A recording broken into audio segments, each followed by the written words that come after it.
Oui, je peux vous dire qu'il n'y aura pas de pénurie. Au moment où je vous parle, quand il y a l'approche de la Tabaski, en général, certaines denrées, en tout cas qui sont les plus prisées, sont l'huile, la pomme de terre et l'oignon. Je peux vous dire que pour ce qui concerne la pomme de terre et l'oignon, il y a suffisamment de production nationale, il y a suffisamment de stock dans le marché. Pour preuve, je siège au comité de pilotage de l'ARM et l'ARM avait arrêté les importations bien avant le début du Ramadan. Alors, le début du Ramadan, les 2 mois qui suivent jusqu'à la Tabaski, et même après la Tabaski, en tout cas depuis un certain nombre d'années, pendant cette période, on ne consomme plus de la pomme de terre ou bien de l'oignon venant de l'extérieur. Les exportations ont été arrêtées.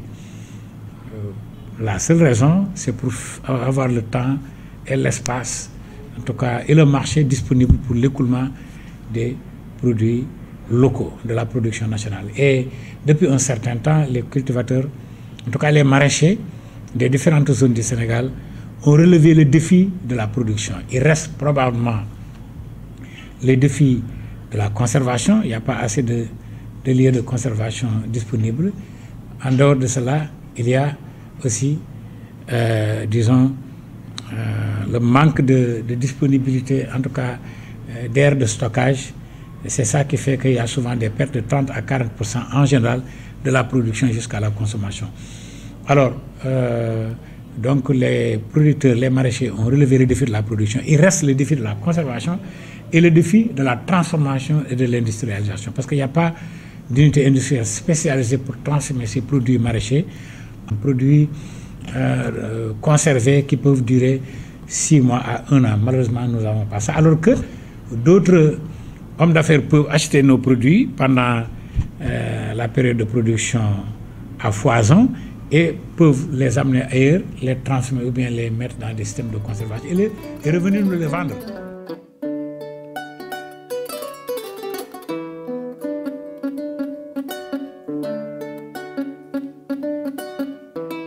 Alors pour revenir pour ce qui concerne spécifiquement la Tabaski, je peux vous dire qu'il n'y aura pas de pénurie. Les prix seront stables, sauf qu'à une semaine, souvent, il peut y avoir une tension sur l'huile, un peu sur la pomme de terre, mais il y a assez de stock. Et il faut savoir que si le produit est à foison, les prix sont stabilisés ou bien même ont tendance à diminuer. Mais si la denrée ou bien la spéculation commence à manquer, là, les prix vont augmenter incessamment. Et nous ne sommes pas dans cette situation. Donc, 2 à 3 mois, c'est vrai que ce sont des produits qui vont être facilement écoulés pendant la Tabaski et au-delà jusqu'à la Tamkharit, fort probablement, je peux dire.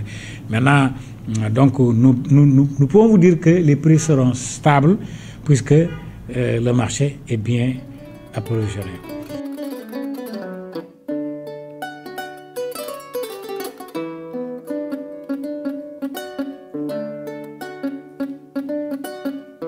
Ce qui est prévu peut-être pour les commerçants et pour les agriculteurs. D'abord, il y a beaucoup de commerçants qui ont des champs à l'intérieur du pays.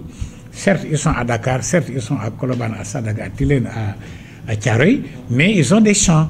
Et là, il y a des gens qui travaillent pour eux et pendant la saison des pluies, ils peuvent retourner semis contre en tout cas l'avancement des cultures, la disponibilité des intrants comme les engrais, les pesticides et autres, mais ils peuvent revenir pour continuer leur commerce. Ou bien, pendant leur mois d'absence, il y a des gens, il y a leurs enfants, il y a leurs employés qui sont dans leur boutique, donc le commerce ne s'arrête pas, mais aussi ils vont à l'intérieur du pays pour suivre de près ce qu'ils ont investi dans l'agriculture, dans l'élevage, et ça c'est dans toutes les régions. Je peux vous dire que beaucoup de membres de l'UNACOIS, en tout cas, ont des terres qu'ils exploitent pendant la période hivernale.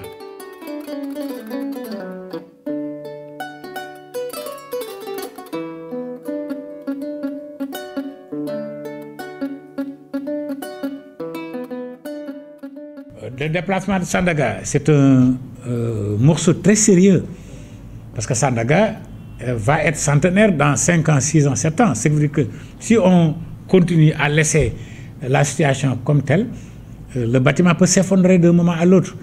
Alors, et on ne peut pas faire de la mayonnaise sans casser un œuf, au moins un œuf. Alors, c'est les commerçants de Sandaga, après l'incendie qui a eu lieu il y a 7 ans, c'est eux qui avaient sollicité l'intervention du président de la République et le président en avait profité parce qu'il y avait l'approche de l'élection présidentielle et en fin politicien, il s'est engagé à refaire Sandaga et ça lui a apporté certainement beaucoup de voix.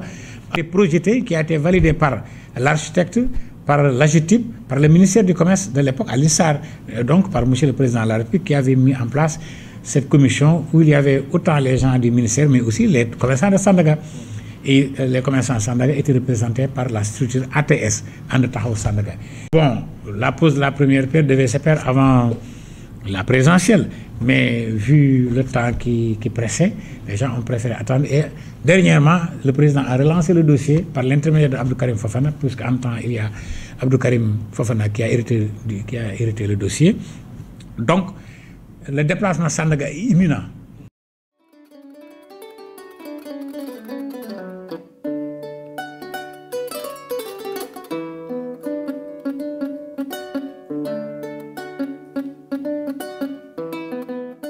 Maintenant, qu'est-ce qu'il faut faire? Il faut que les gens qui sont là-bas, surtout qui ont des cantines aux alentours du bâtiment central, ils doivent quitter pour que la zone soit sécurisée et que les travaux démarrent. Et ça doit faire 2 ans, donc 24 mois. Maintenant, entre-temps, les Wolof disent que Soumeko ak Solo, il faut yaramunen diar ci digënté bi. Donc, obligatoirement, les gens doivent partir pour laisser cet espace-là. Maintenant, ils ont une zone de recasement qui est déjà prête à accueillir plus de 510 commerçants. Maintenant, ceux qui pourront y être, ils seront, et qu'entre-temps, les travaux vont démarrer et finir dans 2 ans, et les gens vont retourner. Alors, l'UNACOIS est intervenu en faveur des commerçants, à l'endroit du ministre, pour leur dire qu'on doit étudier ensemble, s'il y a lieu même de signer un protocole d'accord, pour que les commerçants savent quand ils vont partir, comment ils vont partir et comment ils vont revenir.